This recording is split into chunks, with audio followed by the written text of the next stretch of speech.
Oil pulling அது எப்படி பண்ணுறது? காலையில் எழுந்ததும் எதுவும் சாப்பிடாமல் இதயம் வளர்த்தை வாயில ஊத்தி நல்லா கொப்பளிக்கணும், அப்புறம் அதை துப்பிடணும். இதுதான் ஆயில் புல்லிங்.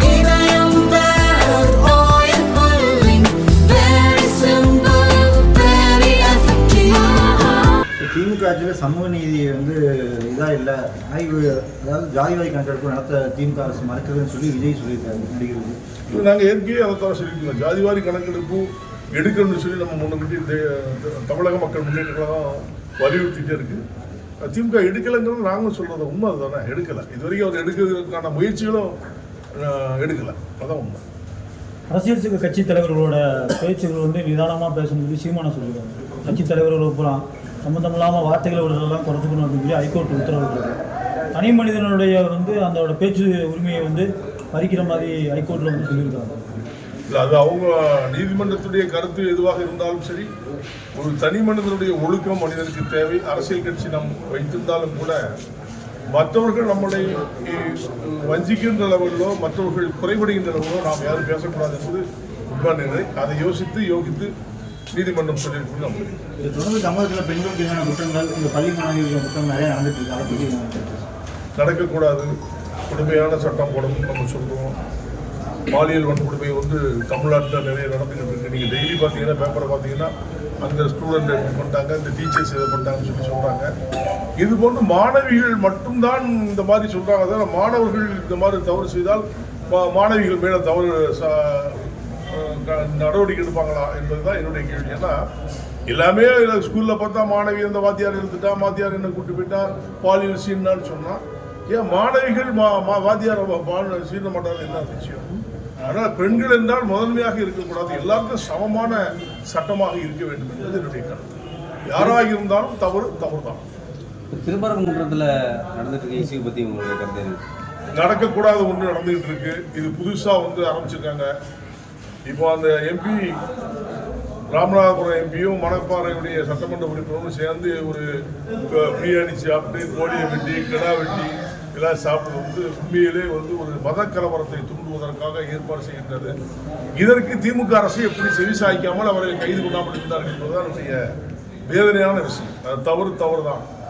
திருப்பரங்குன்றம் இருக்கையிலே முதன்மையான கடவுள் முருகன் கடவுள் வந்து திருப்பரங்குன்றம் தான். டிஎம் சவுந்தரராஜன் பாட்டிலே சொல்லுவார், திருப்பரங்குன்றத்திலே நீ சிறுத்தாய் முருகா அப்படின்னு ஆரம்பித்து 6 படை வீடை பற்றி அருமையாக படித்திருப்பார்கள். அப்பொழுது இந்த மாதிரி ஒரு சர்ச்சையோ மதக்கலவரம் உருவாக்கக்கூடிய நிலையோ யாரும் தூண்டியதும் இல்லை, ஏற்பாடு செய்ததும் இல்லை. பிரியாணிக்குன்னே திருப்பரங்குன்றத்துக்கு படியில் போய் உட்காந்து பிரியாணி சாப்பிட்றதும் இது சாப்பிடணும் சொன்னால், இதே நான் திருப்பி கேட்குறேன், அது அங்கே தர்கா இருக்கிற இடத்துல யாராவது பண்ணி விட்டு சாப்பிட்டா இவங்க பொறுமையாக இருப்பாங்களா? முஸ்லீம் சமுதாயம் இருக்கிறது. அந்த முஸ்லிம் சமுதாயத்தில் இருக்கிற சகோதரர்கள் அவங்களை ஏன் கண்டிக்கல? இது அரசு மட்டும் இல்லை, மக்கள் கண்டிக்கிறது மட்டும் கூடாது. அந்த சமுதாயத்தில் இருக்கிற நல்லிணக்கத்தோடு வாழ்கின்ற இஸ்லாம் சகோதரர்கள் ஏன் அவர்களை கண்டிக்கவில்லை? அப்போ மதக்கலவரத்தை தூண்டுவதற்கு குழந்தையாக இருக்கின்றார்களா என்பதை தமிழக மக்கள் முன்னேற்ற கழகம் கேள்வி வைக்கிறது. யார் செய்தாலும் தெரியும், மதக்கலவரத்தை தூண்டினால் அதற்கு சட்ட நடவடிக்கை எடுப்போம் என்று சொல்லுகின்ற திமுக அரசு அவர்கள் இருவர் மீதும் ஏன் நடவடிக்கை எடுக்கவில்லை? காரணம் என்ன என்பதை அவர்கள் முதலமைச்சர்கள் தான் விளக்க வேண்டும். இதனால் இந்துக்கள் எல்லாம் உண்டாக சேர்வார் என்பதுடைய எண்ணங்களை பிரதிபலிக்கின்றவர்கள் தான் அன்னைக்கு திடீர்னு ஒரு கோர்ட்டு வந்து அவங்களுக்கெல்லாம் நீங்கள் ஊர்வலம் நடத்தலாம்னு சொல்றதும், இவங்க போய் பிடிச்சி சாதுக்களை எல்லாம் பிடிச்சி கைது செய்வதும் மற்றும் கண்டனத்துக்குரிய விஷயம். ஊர்வலம் நடத்தினா அவங்க எதிர்ப்பை தெரிவிக்க மௌன ஊர்வலம் தான் நடத்த போறான்னு சொல்ல அராஜகமா போறது இல்லை. ஏற்கனவே அவங்க பண்ணது தவறு. அந்த கிடா வெட்டி சாப்பிடுவதும் அந்த பிரியாணி சாப்பிடுவதும் செய்து தவறு. அதை முதல்ல வந்து திமுக அரசு கண்டிச்சிருந்துச்சுன்னா இந்த நிலை ஏற்பட்டிருக்காது. இந்துக்களெல்லாம் ஒன்றாக சேர்ந்து அன்னைக்கு ஒரு பெரிய போராட்டத்தை கையில் எடுத்துக்க மாட்டார்கள். அதனுடைய விளைவு மீண்டும் பிரச்சனையை உருவாக்குவார்களோ என்ற ஒரு ஐயரோட தான் கோர்ட்டு நல்ல முடிவு எடுத்துச்சு. ஊர்வலம் நடத்தினால அவங்களுக்கு என்ன சாதுக்கள் போறாங்க, சாது மிரண்டால் காடு கொள்ளாது. அந்த நிலையை நம்முடைய அரசு உருவாக்கக்கூடாது என்பதுதான் நினைக்கிறேன்.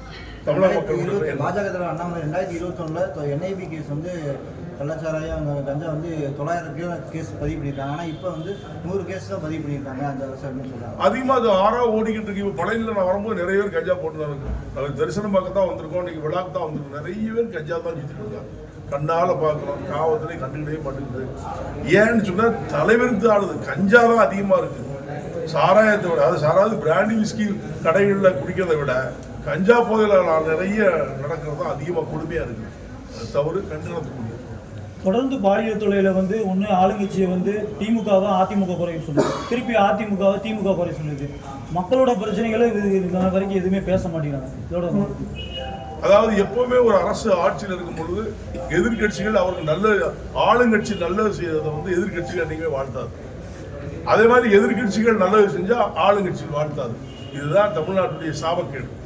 யாரும் நல்லது செஞ்சாலும் வாழ்த்தணும்ல.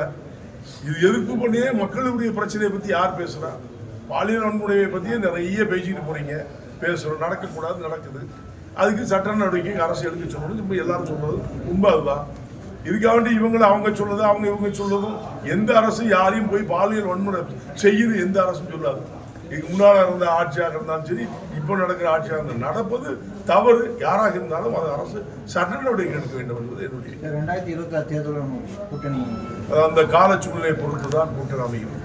இப்போ நாங்கள் சார், இப்போ திமுக ஆட்சிக்கு வர்றதுக்கு முன்னாடி அரசு அலுவலர்களுக்கெல்லாம் பல்வேறு கோரிக்கையெல்லாம் வச்சாங்க, அது நிறைவேற்றி தரேன்னு சொன்னாங்க. இப்போ வந்து எந்த இதுவுமே நிறைவேற்றி தரலன்னு சொல்லி போராட்டத்துக்கு முன் வந்தால் முன்னெச்சரிக்கை நடவடிக்கைன்னு சொல்லி அங்கங்கே கைது பண்ணுறாங்க. இது எப்படி பார்க்குறீங்க? அந்த அரசு ஊழியருடைய விஷயத்தில் வந்து அவங்க தேர்தல் அறிக்கையை திமுக அரசு ஒரு அறிவித்த மாதிரி எதுவுமே செய்யலை என்பது உண்மை. அது எல்லாருக்கும் தெரியும். அரசு அதிகாரிகள் பூரா, அரசு அலுவலர்கள் பூரா, வேலை செய்தவங்க பூரா ஓடி ஓடி போய் அடுத்த ஆட்சி வந்தால் நம்ம இப்படிலாம் வாழலாம்னு சொல்லி கற்பனையிலையும் கனவுலையும் போய் ஓட்டு போட்டாங்க, ஜெயிக்க வச்சாங்க. அரசு ஊழியர்கள் முக்கிய பங்கு வகித்தார்கள். அதனுடைய பிரதிபலிப்பு 26 தான் தெரியும், 2026 தான் தெரியும். அவங்க யாருக்கு ஓட்டு அளிக்க போறாங்களோ அவங்க தான் ஜெயிப்பாங்க. பழனி கோயிலில் கடந்த காலத்தை விட இப்போ வரும்போது உங்களுக்கு நிறைய மாற்றங்கள் தெரிஞ்சிருக்கும். இந்த நடவடிக்கைகளை நீங்கள் எப்படி பார்க்குறீங்க? நான் பாராட்டுறேன். வரும்போது வந்து பக்தர்கள் கோடி மக்களாக வர்றவங்க வந்து அழகா நடந்து போய் நல்ல காவடி எடுத்து ஆடி பாடி முருகக்கடவுளை கும்பிடறதுக்கு அழகா போறாங்க. பாதையெல்லாம் சரியா செய்திருக்காங்க. நான் பார்த்தேன், வரும்போது பார்த்தேன். அது மாதிரி இது நல்ல நடவடிக்கை.